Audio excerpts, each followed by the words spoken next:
Bienvenue, chères téléspectatrices et chers téléspectateurs, dans votre émission, le rendez-vous de la lecture. Aujourd'hui, l'émission va durer 1 heure, mais elle va être extrêmement intéressante puisque nous accueillons 2 invités de haut calibre, Mme Solange Gagnon et M. Bernard Posier. Donc, là, vous allez en apprendre davantage sur la bibliothèque de Berthierville et sur les éditions Les Écrits des Forges. Maintenant, justement, je vais parler de la bibliothèque pour savoir ce qui se passe dans la bibliothèque, mais je vous invite à prendre un crayon et à noter le numéro de téléphone qui est le 836-6767. Donc, en n'oubliant pas de mettre 450 devant. Et en parlant justement de la bibliothèque, le 27 février, à la bibliothèque de Berthierville, M. Réal Chevrette va nous donner une conférence sur les courants marquants dans la littérature française. Le 6, ça c'est en compter de 10 novembre, le 27 février. Le 6 mars, à 18h30, toujours dans la bibliothèque municipale de Berthierville, ce sera l'heure du conte en pyjama, toujours à la bibliothèque de Berthierville. Donc, le 6 mars, encore une fois, l'heure du conte en pyjama. Maintenant, j'aimerais, si vous le voulez, parler un petit peu de musique et poésie. Je vais vous donner un cours historique. Musique et poésie a débuté en avril 2011 par la réunion dans un restaurant de Berthier de 3 personnes, Réal Chevrette, Jean-Pierre Rivet et moi-même, et on a mis sur pied une initiative culturelle qui est devenue Musique et poésie. Au fil du temps, il s'est ajouté d'autres personnes. Alice Lachance, Maryse Drainville, Claire Tellier. Il s'est ajouté aussi des collaborateurs et des collaboratrices. Il y a eu Sylvie Toupin, Sylvain Boismain, Éric Ladouceur, où nous avons eu des musiciens qui ont venu donner un souffle musical à nos soirées. On mentionne notamment Raymond Trempe, Jean-Pierre Gagnon, Yves Dessureau. Et également, nous avons un collaborateur depuis quelque temps qui est extrêmement efficace. Il s'agit d'Éric Ladouceur qui archive en photo les événements de nos soirées musique et poésie. Incidemment, là, je vous demande de prendre votre crayon et de noter en lettres rouges le 13 mars 2013,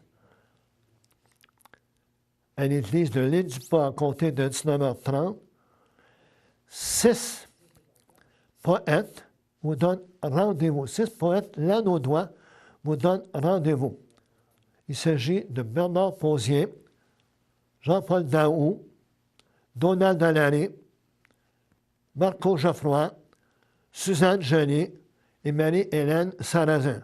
Donc, 6 poètes à lanaudois qui vous donnent rendez-vous pour vous faire part, vous communiquer leur talent en poétique. Toujours en parlant de musique et poésie, je vous annonce que les journées de la culture auront lieu à la chapelle des Cuthberts à la fin septembre et que c'est Musique et poésie qui animera ces 2 soirées. Donc ça, là, déjà, là, nous allons y revenir, mais Musique et poésie va s'occuper de ces 2 jours de la culture, le samedi, le vendredi et le samedi. Également, il y a de fortes probabilités, et je dis de fortes probabilités, que musique et poésie puisse présenter ces initiatives dans d'autres endroits dans la MRC de Dautrin. Donc, pour le moment, tout ce que je peux dire, c'est que musique et poésie commence à s'implanter tranquillement à l'échelle de la MRC de Dautrin. Donc, il s'agit de surveiller les événements. Je parlais du 13 mars tout à l'heure. Au début d'avril, le premier mercredi d'avril, il va y avoir une soirée musique et poésie au cours de laquelle il va y avoir 2 longs poèmes qui vont être animés par les membres de l'équipe de musique et poésie. Ces 2 poèmes sont « Ode au Saint-Laurent » et « Marche à l'amour ». Autre élément extrêmement intéressant aussi à souligner, c'est qu'au mois d'octobre, sur l'île Saint-Ignace, il y aura une fin de semaine hommage à Régent Ducharme. Déjà, un comité est en activité. Un comité s'affaire déjà à préparer cette fin de semaine reconnaissance Régent Ducharme. Comme vous pouvez constater sur le plan culturel, ça bouge beaucoup dans la MRC de Dautrin. Maintenant, je vais accueillir ma première invitée. Il s'agit de Mme Solange Gagnon. À très bientôt. À tout à l'heure. Merci beaucoup. Samedi matin à 9h30, nos téléspectateurs sont invités au Super Bingo télévisé diffusé depuis nos studios de Berthierville. Depuis maintenant plus de 15 ans, plusieurs adeptes de la télévision régionale se sont partagés un montant de 500 $ disponible chaque semaine lors de cette joute de bingo télévisé. 2 animateurs bénévoles et 4 vérificateurs se succèdent à la caméra de CTRB dans le but de vous faire passer une petite heure agréable et payante le samedi matin.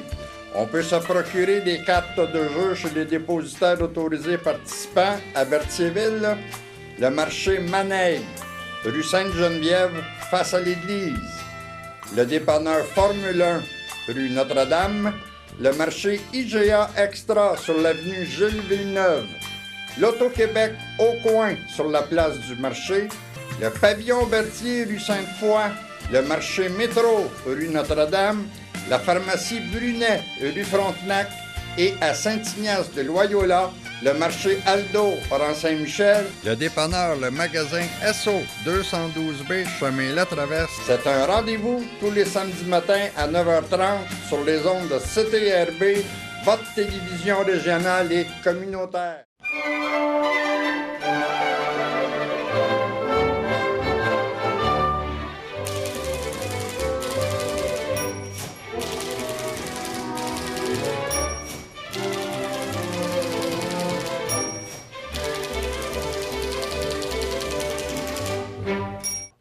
Bienvenue à votre émission, le rendez-vous de la lecture. Nous avons comme invité, comme première invitée, une personne fort connue de Berthierville. Pour tous ceux et celles qui fréquentent la bibliothèque municipale de Berthierville, eh bien, c'est un visage très connu. Il s'agit d'une personne qui s'occupe de la bibliothèque depuis déjà 10 ans à Berthierville. Donc, vous avez sans doute reconnu Mme Solange Gagnon. Bienvenue à notre émission. Bonjour. Bon, fait que nous avons tenu à vous accueillir chez nous à cause justement de votre implication au niveau de la bibliothèque. J'aimerais connaître un peu plus, Mme Gagnon. Vous êtes originaire de la Gaspésie, si je me souviens. Oui, c'est bien ça.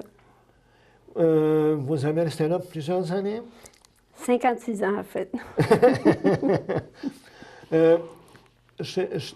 Dans votre famille, est-ce qu'on lisait beaucoup pour le... Oui, dans ma famille, on lisait beaucoup. Ma mère lisait vraiment beaucoup. Et on lisait. C'était notre passe-temps favori dans le temps. Il n'y avait pas tellement de télévision. d'activités, de télévision aussi. C'était notre passe-temps favori, c'était la lecture. Bon.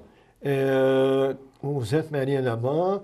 Et votre mari s'occupait beaucoup de la bibliothèque. Oui, à sa retraite, mon mari a pris la direction de la bibliothèque municipale. Moi, Ouais. je travaillais comme bénévole depuis déjà plusieurs années. Oui. Mon mari a pris la direction de la bibliothèque durant 4 ans. Oui. Ensuite, il est décédé, puis... Mais à ce moment-là, vous avez décidé de laisser temporairement la bibliothèque. Oui, c'est ça. Et de vous consacrer peut-être un peu plus à la lecture à ce moment-là. Oui, encore. à ce moment-là, je me consacrais plus à la lecture. Oui. Quel genre de... Vous vous lisiez beaucoup. Quel genre de volume, quel genre de livre que vous lisiez? Bon, on lisait beaucoup les romans québécois, on lisait beaucoup de la littérature aussi, un peu de tout, quoi. Et quand vous êtes arrivé à Berthiémel, donc là, une opportunité s'est ouverte à vous et vous vous êtes impliqué au niveau de la bibliothèque. Oui, je suis allée donner mon nom comme bénévole pour travailler à la bibliothèque. La bibliothèque, à ce moment-là, était sur la rue Frontenac, dans l'ancienne usine de filtration. Oui. C'était une toute petite bibliothèque très restreinte. Oui. Puis j'ai commencé comme bénévole. J'ai travaillé bénévole 6 mois, puis ensuite j'ai été Devenue nommée coordonnatrice. coordonnatrice. Et là, vous avez assisté pratiquement à 2 déménagements. De l'ancienne usine de filtration au local sur la rue de Frontenac. Là. Oui, c'est ça. Et là, depuis combien de temps, là, vous êtes? Depuis le 1er avril, on est déménagé sur la rue Giroux, dans un nouvel édifice, dans un nouveau local spacieux, très, très bien. On a parti de l'usine de filtration un peu en catastrophe parce que le mur menaçait de s'effondrer. On a dû fermer, puis on a déménagé dans un local loué. Dans un local loué pendant quelques années. On est déménagé en 2005, là. Donc, vous avez été là quand même plusieurs années. On a été là 6 ans, presque 6 ans. 6 ans. Et puis, vous avez commencé, je crois, avec peu de bénévoles, puis là, vous êtes rendu à... Voulez-vous m'expliquer un peu? On a commencé là-bas avec 2 bénévoles. En somme, il y avait une bénévole avec moi quand j'ai commencé. Puis présentement, on est 35 bénévoles. 35 bénévoles qui s'occupent de différentes activités. Oui, différentes activités de la bibliothèque. Il y en a qui s'occupent de l'animation, il y en a qui s'occupent du classement de volumes parce que ça prend toujours quelqu'un pour classer les volumes toutes les semaines. On a quelqu'un qui s'occupe de la comptabilité, quelqu'un qui s'occupe des expositions. On a chaque bénévole a ses tâches bien définies. Bien définies. On parlait quand même de 35 bénévoles. C'est quand même beaucoup de monde, ça. Là. Pour vous, le rôle de bibliothèque, c'est quoi? Le rôle de bibliothèque, d'après moi, c'est de faire aimer la lecture par toutes les classes de la société. Et surtout, pour les enfants, d'initier les enfants très jeunes à la bibliothèque. Oui.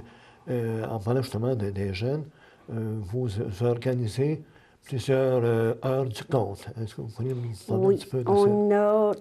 En réalité, on a 7 heures du compte par mois. On a l'heure du compte qui est ouverte au public le premier mercredi du mois. C'est l'heure du compte en pyjama avec une activité après l'heure du compte, on a une activité de bricolage plus la collation. Ensuite, on a l'heure du compte pour les enfants qui sont en service de garderie milieu familial. Ils viennent 2 fois par mois. Ouais. On a l'heure du compte pour les CPE qui viennent 4 fois par mois, des groupes de 20. Ah, des groupes de 20. Aussi, vous avez noté, je pense, vous avez été le pionnier pour permettre à des peintures, à des peintres d'exposer de leurs œuvres sur les murs de la bibliothèque. Oui, on a des artistes qui exposent leurs œuvres pour une période de 4 mois. À tour de rôle, on a toute une cédule d'organiser. Madame Hélène Poitvin va exposer à partir du mois d'avril, je crois. Présentement, on a une exposition de photos du Guinée par un type qui est allé là-bas, puis qui donne une conférence ce soir. Donc, là, 35 bénévoles, donc vous avez déjà, exemple, vous avez des gens qui font justement, comme vous dites, là, qui racontent un peu leur voyage ou leur expérience. Oui. Vous avez des gens qui exposent de leurs œuvres. Vous avez des lancements de livres aussi, vous avez... Oui, on a des lancements de volumes. Les auteurs qui veulent lancer un volume, on a une magnifique salle à leur offrir pour faire les lancements de volumes.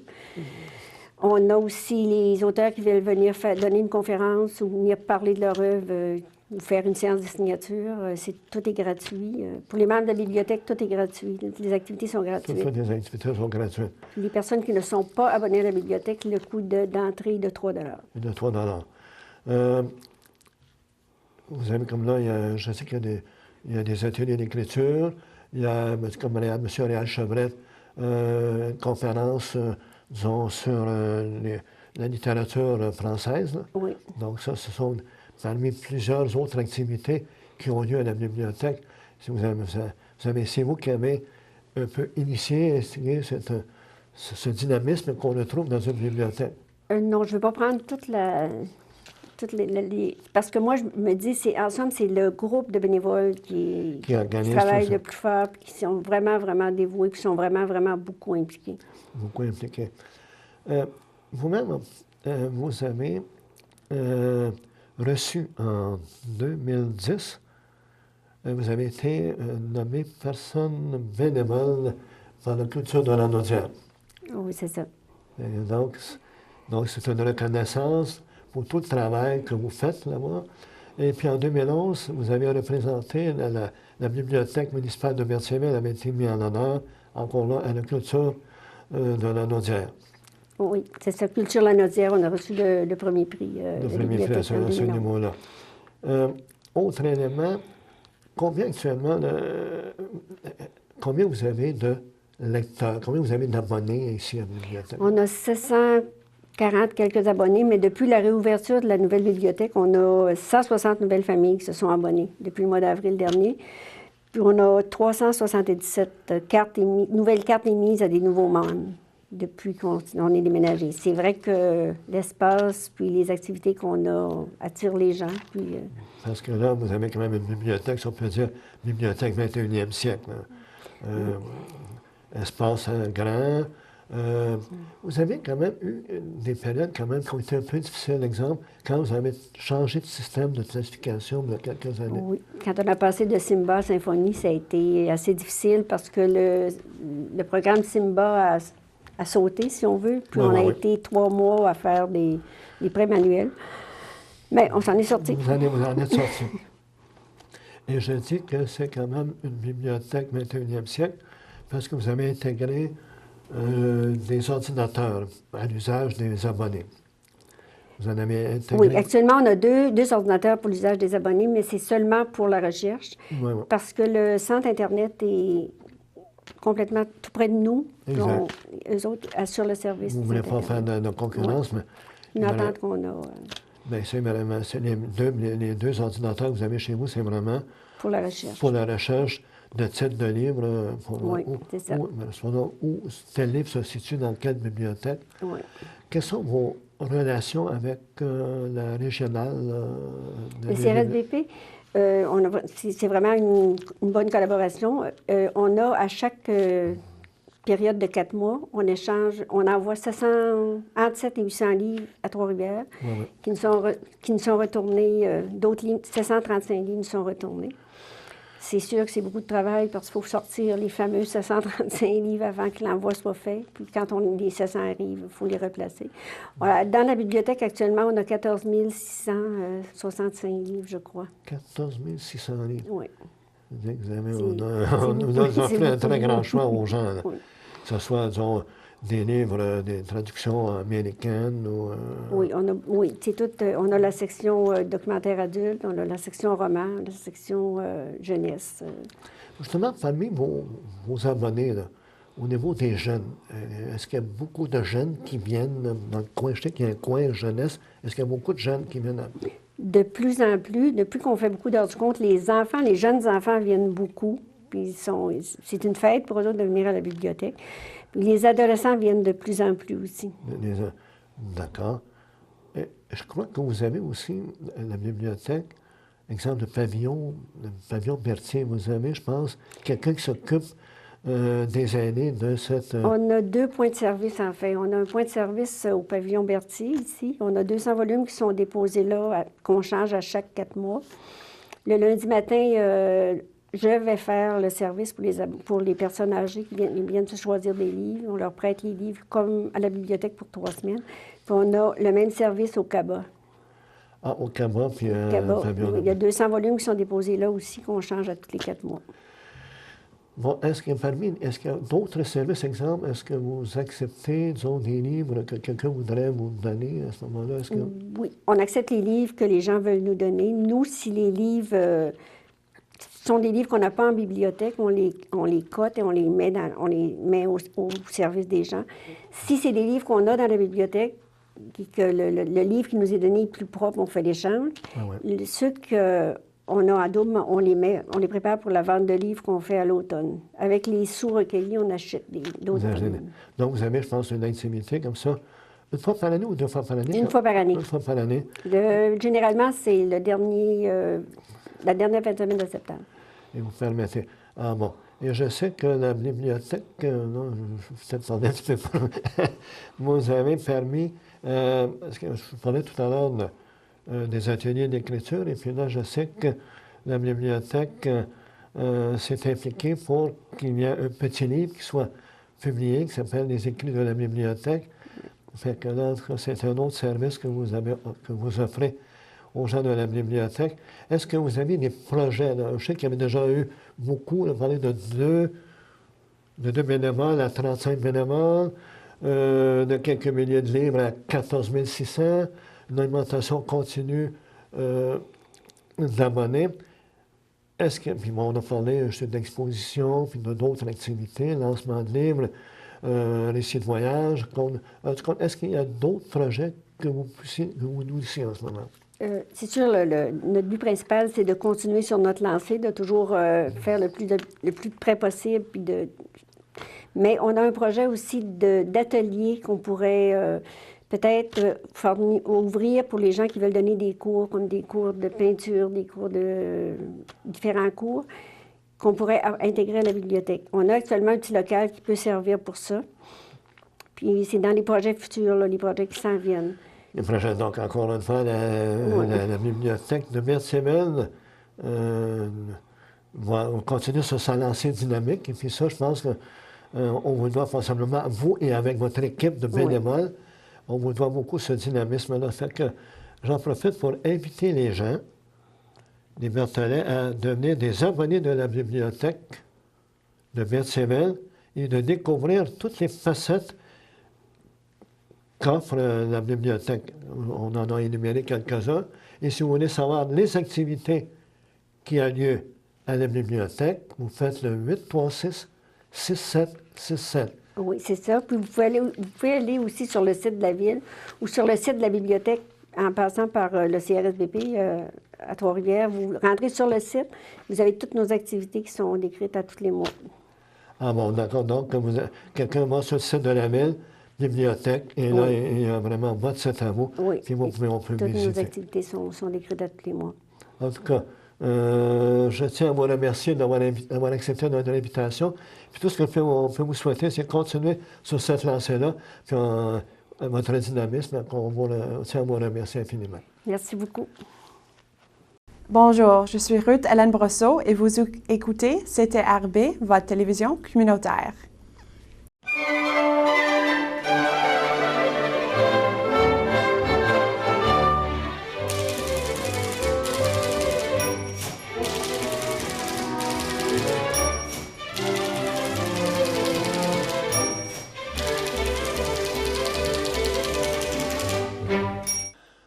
Bienvenue, chères téléspectatrices et chers téléspectateurs. Au début de l'émission, je vous disais que nous allions avoir une émission extrêmement intéressante du fait que nous avons invité 2 personnes de haut calibre. Nous venons d'accueillir Mme Solange Gagnon. Maintenant, nous allons recevoir quelqu'un qui coiffe beaucoup de chapeaux. Poète. Il fut professeur au Cégep de Joliette pendant 30 ans. Il est directeur littéraire des Écrits des Forges. C'est quelqu'un qui est polyvalent. Fait que sans plus tarder, je vous présente M. Bernard Posier. Bienvenue à notre émission. Merci. Bonjour. Maintenant, chers téléspectateurs et chères téléspectatrices, je vais vous donner quelques petites notes concernant M. Posier. Il est né à Trois-Rivières a obtenu un baccalauréat et une maîtrise en lettres de l'Université du Québec à Trois-Rivières et un doctorat à l'Université de Sherbrooke. Je crois que très tôt, il s'est lié d'amitié avec Gatien Lapointe. Il a fait un mémoire, il a préparé un mémoire sous la direction de M. Gatien Lapointe. L'intentionnalité comme parcours de création dans la poésie. Mémoire qu'il a fait publier sous le titre de Tête de lecture. Et tout à l'heure, je vous parlais d'une thèse de doctorat. La thèse de doctorat avait comme titre Lapointe, homme qui marche, un homme en marche. Elle a été parue au Québec, en France et en Italie. Je vais entrecouper ma présentation en parlant de Gatien Lapointe. Comment avez-vous connu Gatien Lapointe? Comment vous avez développé des relations avec Gatien Lapointe? Bien, Gatien Lapointe était donc un poète très célèbre au Québec. C'était même un des premiers poètes très, très, très populaires, avec notamment son fameux livre « Ode au Saint-Laurent », donc qui rend hommage à notre fleuve majestueux qui traverse tout le Québec. Et il est venu enseigner donc à l'Université du Québec à Trois-Rivières en mettant au recteur de l'époque, Gilles Boulet, 2 conditions. Il a dit « Je vais venir enseigner chez vous si vous me permettez de donner des ateliers d'écriture et, à partir de ça, de fonder une maison d'édition pour publier les jeunes qui commencent à travailler. » Donc, moi, je l'ai connu vraiment dans ce contexte-là, c'est-à-dire que j'étais son étudiant et que je travaillais dans l'atelier d'écriture avec les autres élèves et il choisissait toujours quelques-uns pour les amener à la publication. Donc, c'était très important à 2 niveaux. C'était à la fois un maître de poésie, au sens où il nous montrait l'exigence de chaque mot, comment corriger nos textes, comment les travailler, etc. Et à ce moment-là aussi, Écrit des Forges, donc, qui était la maison d'édition qu'il a fondée, était aussi une école d'édition. C'est-à-dire que chaque étudiant qui était choisi, autrement dit, au mérite sur son travail pour publier un livre, était amené à connaître chaque étape de fabrication du livre. Et moi, c'est un aspect qui m'a intéressé. Et donc, à partir de ça, j'ai commencé à travailler sur les livres de mes collègues qui étaient là à ce moment-là. Donc, il y avait Louis Jacob, il y avait Yves Boisvert, il y avait Denis Saint-Yves, il y avait Daniel Dargy, des gens comme ça. Et donc, j'ai travaillé aussi sur leurs livres et pas seulement sur le mien. Et c'est comme ça que j'ai continué à travailler avec Gatien. Donc, il était à la fois un maître de poésie et d'édition, mais il faisait au sens médiéval du terme, c'est-à-dire de nous montrer un métier. Mais il savait en même temps aussi rester un ami. Un ami, d'accord. À travers ça, de pas faire ça d'une façon hautaine, mais d'une façon vraiment de partage. Et il nous demandait toujours, nous, qu'est-ce qu'on écoutait comme musique, qu'est-ce qu'on lisait comme livre. Et s'il ne les connaissait pas, il les écoutait ou il les lisait. Et des fois même, il se servait de ça pour refaire ses cours, des choses comme ça.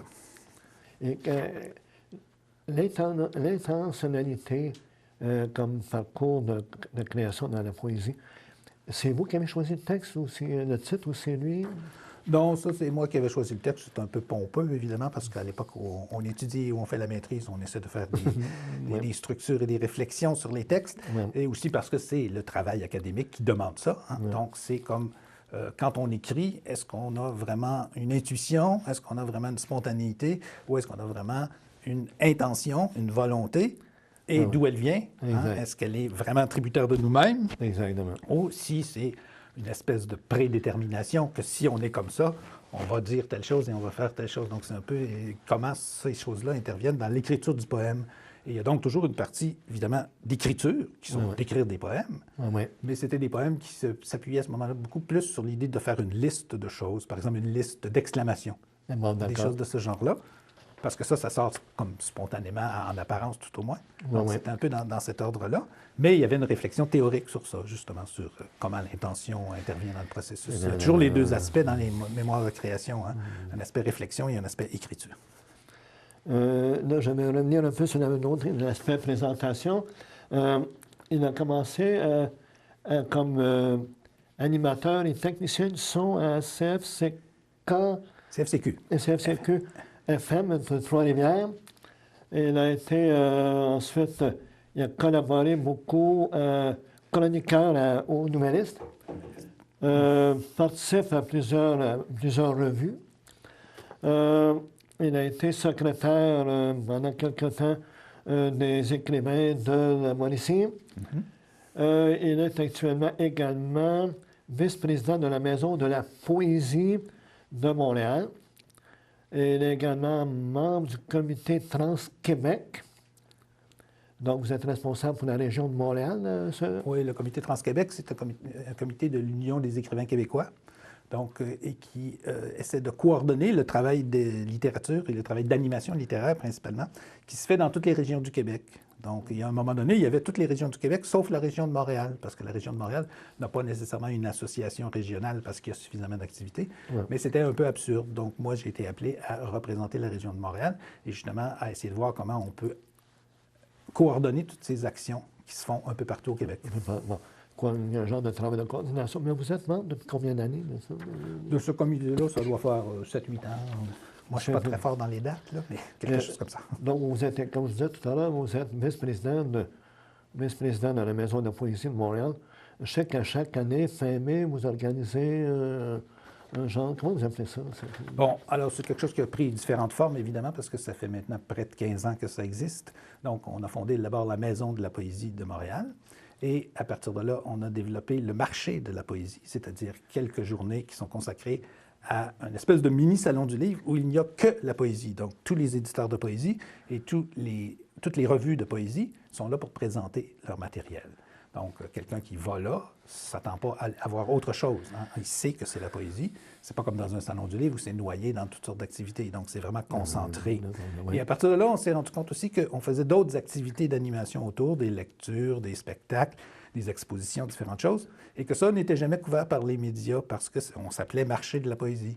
Ah bon. Donc, à partir de là, on a développé un véritable festival de la poésie, donc qui se tient sur à peu près 2 semaines, là, à fin mai, début juin, dont le marché est une partie. Ah bon, d'accord.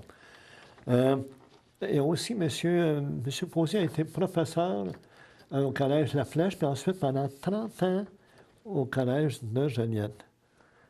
Et comme vous êtes maintenant directeur littéraire des Écrits des Pages, je soupçonne que vous avez de vos anciens élèves qui ont été publiés chez vous. Oui, il y a un grand nombre. Évidemment, quand on œuvre dans une région, bien, si on a une passion pour la littérature, c'est l'occasion de voir alentour ce qu'il y a. Donc, ça a commencé aussi avec mes collègues du département de français. Par exemple, il y avait Donald Allary qui était là, qui écrivait surtout des romans, mais qui commençait à tâter un peu du poème à côté. Donc, j'ai un peu travaillé à partir de certains collègues, comme Donald Allary, comme Denis Bélanger, qui, lui, était professeur d'espagnol. Et donc, lui, je l'ai mené plutôt vers du côté de la traduction. On reparlera de ça tout à l'heure, je pense. Et puis, il y a eu Suzanne Joly, il y a eu plus récemment Marie-Hélène Sarrazin. Et chez les étudiants aussi, il y en avait un certain nombre. Donc, qui souvent, par exemple, à l'époque où je donnais des ateliers d'écriture, bien, je voyais ceux qui écrivaient des choses intéressantes. J'essayais de les pousser plus loin. Je les faisais parfois participer à des concours. Donc, il y en a qui ont participé au concours du prix Pichet. Par exemple, Marco Geoffroy, qui a gagné le prix Pichet l'an passé. Et puis, il y a aussi d'autres que j'ai eu comme étudiants, comme Louis Cornelier, qui a publié ses premiers livres avec moi aussi, comme aussi d'autres comme Alexandre Trudel, comme Patrick Léveillé. Donc, il y en a eu plusieurs, là. Et aussi d'autres collègues, comme Jean-Pierre Girard, tout ça. Donc, qui fait aussi, surtout, du côté de la prose, mais qui a fait un autre petit livre qui est plus près de la poésie. Donc, à ce moment-là, ça, j'ai pu l'accueillir. Donc, on peut supposer que il y avait peut-être une prose poétique dans son... Oui, c'est ça. Bien, ça se présentait un peu différemment de ses romans et de ses nouvelles. Donc, c'était plus comme des petits tableaux. On a travaillé à partir de ça. Puis même, à un moment donné, on a discuté, puis il a fait une autre partie qui convenait plus au type de livre qu'on fait. D'accord. Et tout à l'heure, vous avez mentionné Marco Geoffroy qui a le prix Pichet. Est-ce que vous avez, au cours des derniers 12 mois, est-ce que vous avez d'autres personnes qui se sont méritées des prix? Qui se sont mérités des prix, bien, c'est que les prix ne sont pas tous donnés aux mêmes dates, évidemment, mais par exemple, actuellement, Claude Beausoleil est en nomination pour le prix de l'Académie française de poésie. Donc, c'est quand même quelque chose d'intéressant et d'important. Donc, c'est assez régulier que sur le nombre d'auteurs qu'on publie, bien, il y en a qui sont reconnus par différents prix ou des mentions ou différentes choses. Bon. Et là, M. Posier est allé au Mexique en novembre dernier, assister à la 14e rencontre des poètes du monde latin. Alors, racontez-moi un peu votre expérience. Ben, d'abord, le cadre, c'est un festival de poésie, donc, qui m'a un petit peu adopté en quelque sorte, dans le sens où il m'invite très souvent, beaucoup plus souvent que d'autres poètes, ce qui est tout à mon avantage. Donc, c'est un festival que je fréquente beaucoup. Ça me permet de me mettre à date dans les poésies de différents pays. Donc, ce sont les pays du monde latin, c'est-à-dire tous ceux dont les langues originent du latin, c'est-à-dire que principalement, bien sûr, tous les hispanophones, ceux qui sont les lusophones, les francophones, les italophones, et ainsi de suite. Il y a même des Roumains, il y a différentes personnes qui sont invitées. Donc, on rencontre beaucoup de poètes.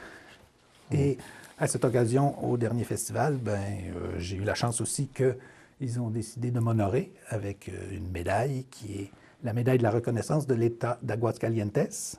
Alors, il y avait une plaque et une médaille, et il y avait une cérémonie spéciale donc, pour souligner mon travail en poésie, et particulièrement tous les échanges que la maison d'édition et moi-même, par le fait même, faisons avec les Mexicains depuis 1989. On a publié des anthologies, des dossiers, différentes choses.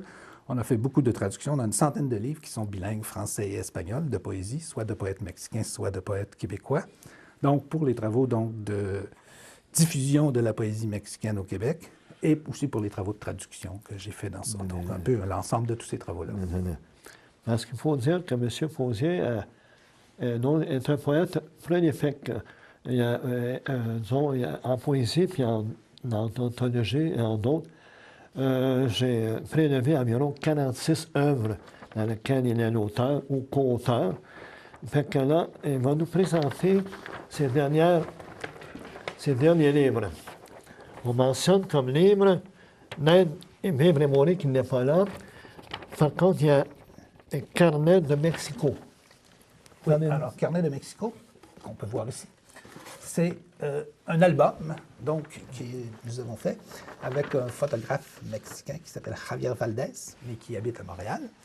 Donc, il avait le projet, lui, de faire un album sur la ville de Mexico. Et ce qu'il voulait avoir, c'était le point de vue de quelqu'un qui n'est pas mexicain, mais qui connaît bien le Mexique. Et puis, c'est arrivé un peu par hasard à un moment donné où il était au Salon du Livre de Montréal, où il y avait justement une émission de radio qui était enregistrée sur justement les rapports entre le Mexique et le Québec. Donc, ça se faisait en espagnol sur Radio-Canada International.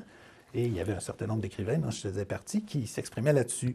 Et il a écouté ça et il a dit, bon, j'aimerais travailler avec cette personne-là. Et là, il est venu me parler. Et puis, donc, on a mis au point ce projet-là. Donc, c'est une vision de la ville de Mexico, donc qui est quand même une ville très intéressante parce que c'est une ville de contraste absolu dans tous les sens et une ville gigantesque parce qu'il y a 26 millions d'habitants. Mais quand on la connaît bien et qu'on la fréquente, c'est aussi une ville très agréable pour vivre. Donc, moi, je voulais montrer un peu ces aspects-là. Et au Mexique, les gens qui on en a parlé étaient aussi très contents de ça parce qu'ils savent que les Québécois vont beaucoup au Mexique, mais uniquement sur les plages. Ils ne vont pas découvrir la ville de Mexico. Donc, on a réussi à associer l'éditeur, qui était Les Heures Bleues, avec le secrétariat de culture de la ville de Mexico pour faire une coédition de ce livre-là. Donc, à partir de là, on a dit qu'il faut le faire bilingue. Et Ana Cristina Zúñiga a fait la traduction de ces textes-là. Donc, moi, j'ai fait les textes sur la ville de Mexico, donc différents aspects de la ville de Mexico, à partir de mon impression et aussi d'information. Donc, il y a un mélange d'information et d'impression. Et on a pris les 3 grandes périodes architecturales. Alors, la période préhispanique, la période coloniale et la période moderne. Mais moi, je trouvais que ce n'était pas assez habité de faire que ces 3 choses-là, qui était le projet initial. Donc, j'ai dit, il faut trouver des choses plus vivantes aussi. Et pour moi, les parcs, c'est très important parce que le parc, c'est le poumon de la ville. Et au Mexico, il y a beaucoup de parcs. Et quand on habite les quartiers, bien, on va au parc et on est bien et c'est agréable. Donc, moi, j'ai dit, on va faire une section sur les parcs. On a fait une section sur les murales aussi, qui est une expression de la culture mexicaine très importante. Et puis, on a fait une section aussi pour animer un peu plus ça encore, sur tous les travailleurs de la rue, tous ceux qui gagnent leur métier dans la rue, en faisant de la musique, en vendant des objets, toutes sortes de choses comme ça. Donc, ça, c'est une autre partie de ce livre-là. Ça va faire un livre extrêmement intéressant. Et ça se présente donc avec beaucoup de photos et beaucoup d'aquarelles de Javier Valdez. Et tous ces petits textes donc, sont impressionnistes et informatifs à la fois. Eh bien, parfait. Vous en avez une autre, Bien Émo. Est-ce que vous l'avez, Bien Émo? Bien Émo, il est ici. Il est là. Et ça, Bien Émo, ça, c'est beau. Ça a été écrit en 2012? Oh, moi, comme j'ai dit tout à l'heure, les dates, je suis très mauvais. C'est le moment dans les dates. Il date de quelques années déjà. Donc, et son titre, je pense, est assez explicite. Ouais, Moi, ouais. j'essaie toujours de garder quand même si c'est de la poésie et que c'est un travail de langue exigeant, Exact. quelque chose d'accessible pour les gens. Hein. Et bien Zémo, ça me semble Ouais, assez ouais. simple. Il y a des parties négatives, des parties positives, des choses qui sont agréables et des choses désagréables que j'ai essayé d'unir dans ça et de donner. Ce qui est toujours important en poésie, c'est de donner sa vision personnelle de chaque chose. Hein. Et c'est ça que j'ai essayé de faire dans ce livre-là. Puis là, vous avez Post-Scriptum, c'est votre tout dernier, ça. Post-scriptum, c'est le plus récent, oui. Et qu'est-ce qu'il contient?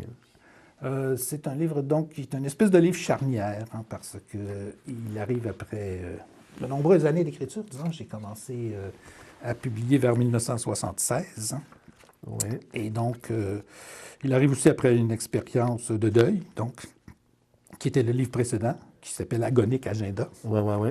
Donc, c'est pour ça. Pour moi, c'était un peu comment on va recommencer à écrire après. Hein? Donc, c'est c'est dans ce sens-là que c'est post-scriptum.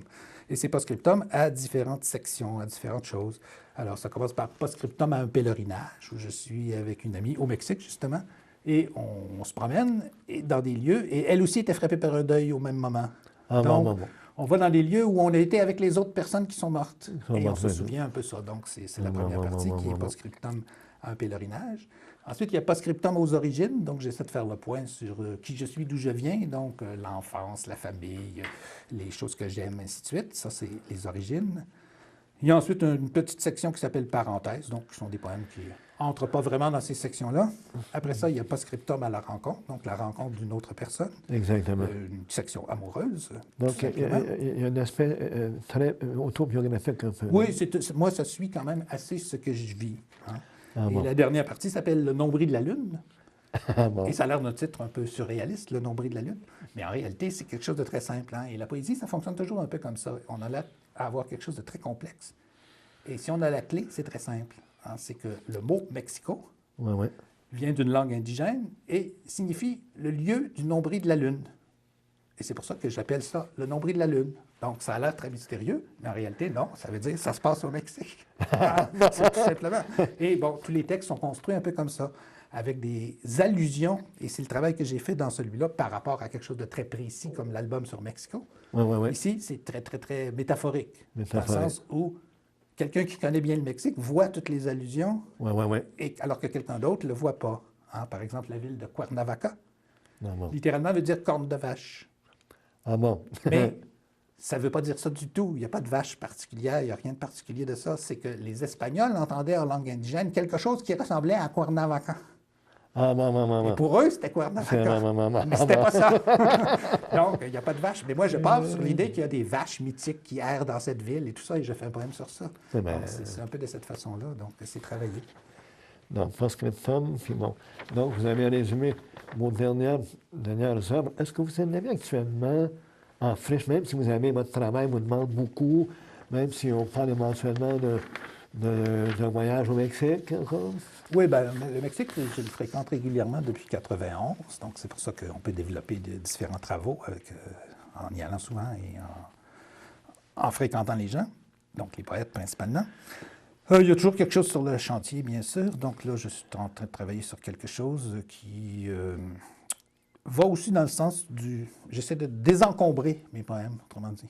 Un peu dans le sens où je disais, les poèmes que je viens de faire sur le Mexique dans Post-scriptum sont des poèmes qui ne nomment pas les choses du Mexique, Ah, bon. mais qui en parlent quand même. D'accord. Et c'est dans ce sens-là que j'essaie de désencombrer, de ne pas mettre de date, de lieu précis ou de marque de choses. Donc, d'aller plus vers Quelque chose la d'intemporel. sensation directe. de la D'accord, chose. sensation directe. Donc, c'est un peu là-dessus que je travaille. Donc, je suis dans un manuscrit qui, pour l'instant, s'intitule « Le temps tourne, la terre passe ». Le temps tourne, la terre passe. Ah, bon. Voilà. C'est un peu aussi sur la question de l'instant, la question, évidemment, de notre faillibilité et de notre disparition prévue, donc sur la précarité de l'être et tout ça. Vous avez été invité avec 5 autres poètes à participer à Musique et Poésie le 13 mars. Je sais que vous avez parlé tout à l'heure que vous tentez d'aller retourner au Mexique, mais on espère de vous voir le 13 mars. Bien, j'espère que je serai disponible. Là, il est question effectivement de quelque chose qui se passera au Mexique auquel je pourrais participer, donc je ne sais pas exactement. D'ici quelques jours, je vais être fixé, mais vous, non. Avez-vous un message à donner, supposons, à ceux qui veulent se lancer en poésie? Est-ce que vous avez... Ben, ce que je dirais à quelqu'un qui veut se lancer en poésie, c'est premièrement de lire beaucoup de poésie. Hein, parce que plus on lit, plus on voit ce qui se fait, comment ça se fait, comment ça se passe. Et ça nous dit aussi, quand on lit beaucoup, tout ce qu'il ne faut pas écrire, parce que c'est déjà là. Ah, parce que la poésie, la chose la plus importante, c'est d'être totalement singulier. Et c'est beaucoup de travail, parce qu'il faut enlever tout ce qui nous vient des autres et essayer d'exprimer de façon singulière ce qu'on est le seul à pouvoir dire, parce qu'on est un être singulier. Hein? Autrement dit, si je veux faire un poème sur une table, la seule chose que je peux dire de la table, c'est pas ce que tout le monde en sait.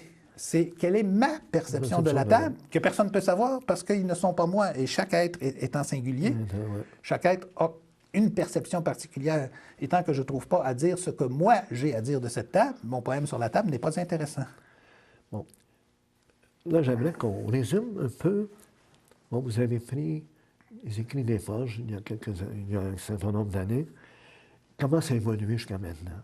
Alors, je parlais tout à l'heure de Gatien Lapointe au tout début. Donc, Gatien Lapointe était le fondateur des Écrits des Forges. Et comme je l'ai dit, ça a été fondé, au fond, dans la classe. Hein? C'était de publier les meilleurs travaux des étudiants. Et pendant quelques années, c'était ça. Donc, quand les 2 ou 3 ou 4 livres des Écrits des Forges chaque année sortaient, c'était un peu sous l'enseigne, les étudiants de Gatien Lapointe ont écrit ceci cette année. C'était un peu dans ce sens-là. Donc, moi, je suis arrivé un peu dans ce mouvement-là. Donc, ça a été fondé en 1971. Moi, je suis arrivé vers 76, 77, 78, ces années-là. Là. Et puis, donc, j'ai publié mes premiers recueils en même temps que mes camarades, notamment Yves Boisvert et Louis Jacob. Et puis, à partir de là, on a fait un manifeste ensemble qui nous a été demandé par Gatien. Et là, ça a fait changer un peu la maison d'édition parce que est devenue plus, disons, plus moderne, pour être très rapide, là, parce qu'on a fait une espèce de manifeste de protestation et d'inventaire des genres de poésie qui se faisait à l'époque. Donc, c'était toujours une idée comme une espèce d'ouverture. Hein? C'est que aussi, les étudiants qui avaient publié n'étaient plus des étudiants, ceux des premiers temps, au bout de 5-6 ans. Et aussi, les étudiants qui publiaient commençaient à rencontrer d'autres poètes qui disaient « Ah, vous avez une maison d'édition, on pourrait peut-être aller avec vous, publier des choses comme ça. » Donc, on est parti d'une maison qui était dans une classe, qui est devenue un peu locale et régionale en publiant les écrivains alentours, qui est devenue ensuite nationale en publiant des poètes québécois. Et après, on s'est mis à voyager plus, donc vers le Mexique, vers la France, vers la Belgique, différentes choses. Et là, on a rencontré aussi d'autres poètes qui ont dit, c'est bien ce que vous faites, on aime vos livres, tout ça. Et là, on a dit, peut-être qu'on pourrait développer des coéditions, des traductions, des choses comme ça. Et donc, un truc qui est parti dans une classe est devenu un assez gros éditeur de poésie internationale. Oui, parce que j'ai vu que vous êtes allé même au Venezuela. Oui, ce livre-là a été publié au Venezuela. Donc, c'est une entente qu'on a eue avec un éditeur de là-bas. Et c'est toujours des ententes sur des échanges sur 2 livres. Hein. Si quelqu'un veut traduire mon livre, par exemple, ben, je me dis, c'est intéressant que c'est dans tel pays, donc je dois connaître aussi un poète de ce pays-là. Bon, d'accord. Et inversement. Donc, si moi, je m'intéresse à publier un poète d'un autre pays, je me dis, ce pays-là peut-être peut s'intéresser à la poésie québécoise aussi en échange. Donc, ça fonctionne toujours. On fait 2 livres à la fois. Donc, nous traduisons celui-là, mais vous traduisez celui-là. Donc, il y a eu un poète vénézuélien qui... Voilà, exactement. Donc, et dans les coéditions, c'est un peu le même système. Si mon livre va en France, bien, je veux qu'un auteur français soit ici en échange. La même chose pour le roumain? Non, ça, c'était un cas très particulier. C'est un cas particulier, bon. Parce que j'avais été invité en Roumanie, j'avais fait un truc là. Et c'est un professeur, donc, chez qui on avait été reçu, qui après m'envoie une petite lettre et me dit « Est-ce que je pourrais traduire vos poèmes en roumain? » Alors moi, bien sûr, je n'étais pas pour dire non. J'ai dit « Ben oui, amusez-vous, faites ce que vous voulez. » Et puis, ça reste comme ça. Et quelques mois après, je reçois une petite boîte. Et les livres étaient dedans. Alors, non seulement il les avait traduits, mais il s'était occupé de faire publier le livre et il m'a envoyé le livre. Donc, c'est vraiment un cadeau de rencontre. C'est super. Des professeurs qui s'appelle Kalin Cincea de Roumanie qui a fait ça. Et puis, comme justement, vous parlez de parenthèse tout à l'heure, vous avez ici un... Parlez-moi de ça. Bon, mais ça, c'est un disque. Donc, on parlait tout à l'heure de voyage au Mexique et du mois de novembre où j'étais allé à la rencontre des poètes du monde latin. Ben, j'essaie toujours aussi, quand je suis en voyage, de à la fois profiter du voyage, mais travailler un petit peu. Donc ça, c'est une collection qui est un prix, et c'est le prix, justement, Jaime Sabines, Gatien Lapointe. Donc, vous voyez, c'est toujours l'idée des jumelages. Oui, oui, oui. Donc, c'est un prix qui existe depuis plusieurs années et qui est donné en alternance. Un poète mexicain le gagne une année, un poète québécois le gagne une année. Et le lauréat de ce prix, en plus de la bourse, qui est à peu près de 5 000 $, a la chance d'enregistrer un disque où il peut lire ses poèmes. Mais là aussi, c'est toujours bilingue. Alors ici, c'est le disque de Juan Bañuelos, qui est un poète mexicain important.